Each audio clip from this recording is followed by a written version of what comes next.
अपने रिलीज होने के पहले ही दिन पूरी दुनिया में 125 करोड़ रुपए का बिजनेस कर लेने वाली फिल्म केजीएफ चैप्टर 2 3 साल पहले रिलीज हुई फिल्म केजीएफ चैप्टर 1 की यादें ताजा कर देती है। निर्देशक प्रशांत नील की फिल्म केजीएफ चैप्टर 2 को लेकर हिंदी भाषी क्षेत्र के ऑडियंस में राजामौली की फिल्म RRR से बेहतर उत्साह है। फिल्म है भी RRR से बेहतर। हालांकि दोनों में एक बात कॉमन है और वो है इसका क्लाइमेक्स, जो कि जरूरत से ज्यादा खिंच गया है। ये फिल्म देखने के बाद जो सबसे पहली बात दिमाग में आती है वो ये कि क्या केजीएफ चैप्टर 3 भी आएगी। तो ये बात आपको फिल्म देखने के बाद में ही पता चलेगा। आइए रिव्यू शुरू करते हैं।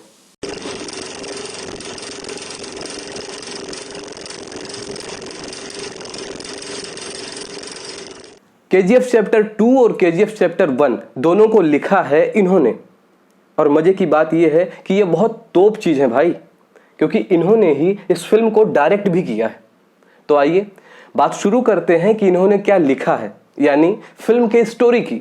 तो फिल्म केजीएफ चैप्टर 2 की कहानी उसी जगह से उड़ान भरती है जहां यह फिल्म केजीएफ चैप्टर 1 में छोड़ी गई थी।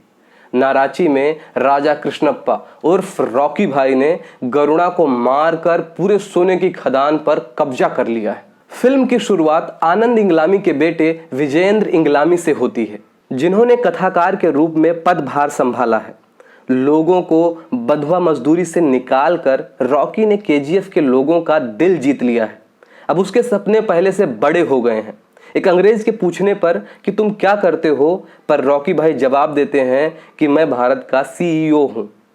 मुंबई से निकलकर रॉकी अब पूरी दुनिया पर राज करना चाहता है। उसके सपने अब पहले से बड़े हो गए हैं और उन सपनों को पूरा करने के लिए वो खतरनाक से खतरनाक रास्ते पर भी गुजरने के लिए तैयार है। और इसी रास्ते में उसका सामना अधीरा से होता है। अधीरा जो वाइकिंग से इंस्पायर्ड है और उसका आतंक लोगों में इतना है कि उसका नाम सुनते ही लोगों की हालत पतली हो जाती है।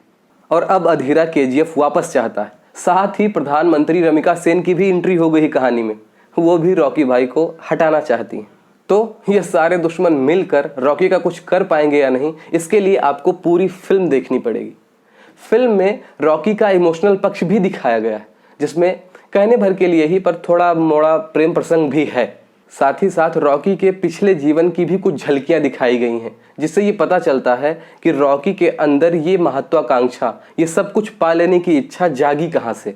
लेकिन एंडिंग सीन हर तरीके से कमजोर था। उसमें सब कुछ पता हो जाता है कि कब क्या होने वाला है। लिखने में थोड़ी मोड़ी कमजोरी थी, पर डायलॉग्स इतने सधे हुए और मजेदार थे कि उसका जवाब नहीं।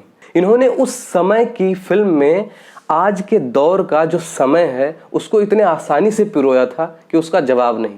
रॉकी भाई जब एक सीन में नेपोटिज्म शब्द बोलते हैं तो दर्शकों की सीटियां बजनी शुरू हो जाती हैं। लेखक और निर्देशक प्रशांत नील के जुनून से बनी इस फिल्म में जिस तरीके से देश में पनप रहे गुस्से को एक रॉकी का रूप दिया गया है, ये कला सलीम जावेद की लिखावट से काफी प्रभावित जान पड़ती है। ध्यान से देखेंगे तो यश के हाव भाव, उनके पहनावे, उनकी अकड़ और उनकी रुआब में आपको कभी दीवार, कभी शोले तो कभी सुहाग के अमिताभ बच्चन का अक्स नजर आएगा। बस रॉकी भाई थोड़ा स्टाइलिश एंग्री मैन है। अब बात करते हैं एक्टर्स की। शुरुआत यहां से करते हैं। तो अपने लोगों के लिए कुछ भी कर जाना, जो कहा उस बात पर अड़े रहना, दूर की सोचना, बच्चों और महिलाओं को सम्मान देना, दिल से अकेला पर लड़ने की मशीन, रॉकी भाई का किरदार यश ने बहुत बखूबी से निभाया है।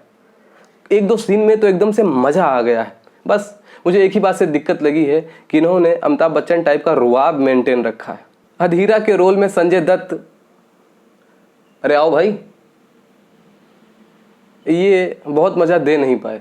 वाइकिंग्स वगैरह जानते हैं पर ये जस्टिफाई नहीं कर पाए, क्योंकि इनका लुक ही ऐसा है और ऊपर से तमाम गोदना वोदना गोदा के इनको बहुत खतरनाक बनाने की कोशिश की गई, लेकिन ये मजा नहीं दे पाए।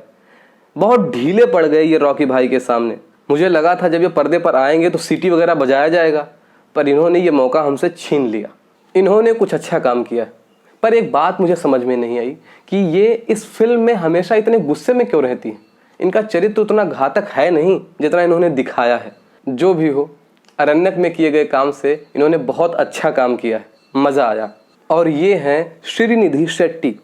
तो इनमें इनकी कोई ख़ास गलती है नहीं, क्योंकि पूरी फिल्म ही इतनी पुरुषवादी है कि उसमें इनके लिए ज़्यादा स्पेस ही नहीं बचता है। और वो यहाँ की दिक्कत है कि आदमी स्त्री को सम्मान देगा तो उसे या तो दुर्गा और काली बना देगा या तो अपने पैरों के नीचे रखेगा। खैर, जो भी स्पेस इनके पास था उसमें इन्होंने ठीक ठाक काम किया है।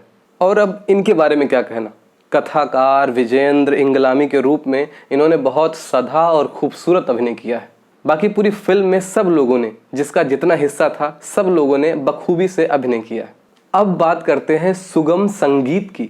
तो सुगम संगीत इन्होंने दिया। इनका नाम रवि है। इन्होंने अपना काम बहुत बखूबी निभाया है। सीन का जो मूड है, जो चाहिए, उस हिसाब से इन्होंने अपने म्यूज़िक को प्ले किया है। लेकिन एक दिक्कत मुझे लगी कि आपका म्यूज़िक थोड़ा सा लाउड हो गया है। कई जगह पर कुछ सीन में बहुत ध्यान देकर डायलॉग को सुनना पड़ा है, नहीं तो वो कान से बाहर ही निकल जाते थे। इस फिल्म के अगले दावेदार बहुत तगड़े हैं, वो हैं भुवन। इस फिल्म के कैमरामैन। इन्होंने शुरुआत से लेकर अंत तक बखूबी अपना काम निभाया है। सबसे अच्छा मुझे वो लगता है जब इनका कैमरा केजीएफ से बाहर निकलकर दूर गांव खेतों में पहुंचता है, तब समझ में आता है कि केजीएफ में इतना अंधेरा क्यों था। बढ़िया काम किया आपने।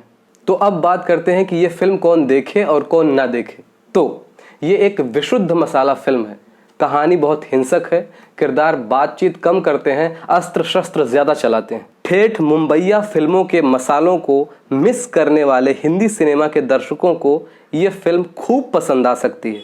बस ध्यान ये रहे कि इस फिल्म में वैसे तो करुणा, श्रृंगार और वात्सल्य के रंग भी हैं, लेकिन कहानी असल में बीभत्स, रौद्र और भयानक रसों में ज्यादा पगी है। और उनको तो बिल्कुल देखने नहीं जाना जिनके दाढ़ी मूछ नहीं होगी। तो 12 साल से छोटे बच्चे बिल्कुल देखने न जाएं। बात करें रेटिंग की, तो the focal length KGF chapter 2 को 10 में से 5 स्टार देता है।